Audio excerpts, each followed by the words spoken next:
So then guys, welcome back to the channel. Of course, I did my match reaction for the game against Barry Town, which obviously first loss of the season for Newport. But today we are back for another episode of the season preview, and today we are going to be covering the second of the two promoted teams in Chesterfield.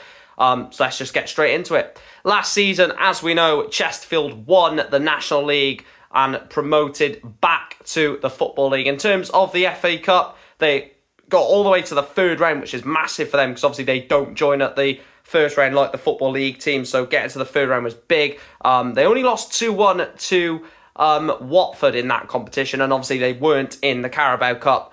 They were in the FA Trophy for non-league teams, got to the fourth round before losing to National League South side Welling.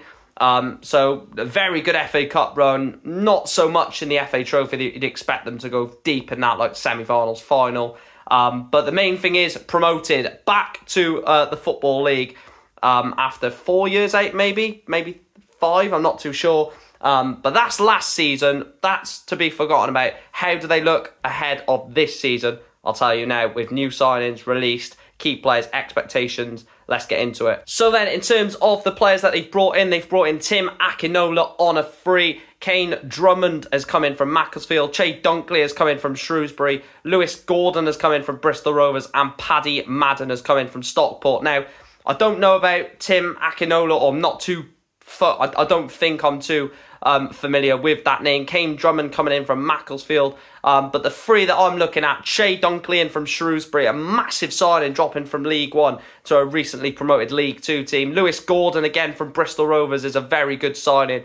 And the main one that most Chesterfield fans are more excited about is Paddy Madden coming in from Stockport. Now, if you would have told me Paddy Madden would be leaving Stockport to join a newly promoted League Two team, I don't think I would have believed you, because I just didn't think he was going to leave Stockport. I thought he might have stayed another year, but they are some incredible signings. Che Dunkley at the back, Paddy Madden, Lewis Gordon as well. You know, some very, very good players. Harley Curtis has gone to Needham Market out of the club, and Luke Chadwick, Bailey Clements and Jeff King have all been released by the club, and at the moment, at the time of recording, have not found a new club. In terms of the players they've let go, compared to the players they've brought in to the squad that they already have, look, it's a team that, in my eyes, well, I'm not going to give anything away for my prediction, table prediction at the end of the transfer window, or like a week before the season. But Chesterfield look good. Chesterfield look very good with the players, the minimal players that have left, plus the players that have come in, plus the squad they already had.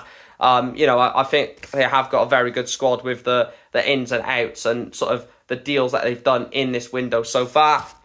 In terms of the key players, I've gone for 2 new signings and someone that was at the club already. I've gone Che Dunkley as one of the key players. I think, you know, bringing in a League One quality centre-back in League Two is a great move. He will just establish that centre back partnership for Chesterfield. And then the 2 strikers, one who was there last season, one that's been brought in, Will Grigg and Paddy Madden. Look, those 2 could fire Chesterfield into League One, you know, if they get firing all season. So if Will Grigg and Paddy Madden are firing at one end and Che Dunkley is keeping them out at the other end, I think Chesterfield are going to be in for a very successful season. And in terms of expectation, promotion. You look at that squad, you look at the strike force, you look at the defence, you look at the midfield. You know, they've got Dobber in the team as well, who's a very good player. And like I said, Lewis Gordon, Che Dunkley. They've got to be looking at promotion, and they've got to be looking at getting out of League Two based off the business that they've done, the squad they've got, etc., etc. Anyway, guys, that is where we're going to wrap up today's video. Chesterfield season preview ahead of the 2024-2025 season. Make sure to smash a like on the video. As always, subscribe to the channel if you haven't done so already. And any Chesterfield fans, let me know in the comment section down below. Do you agree with my opinions on your team? And I'll see you in the next one for tomorrow. Thanks for watching, and I'll see you in the next one.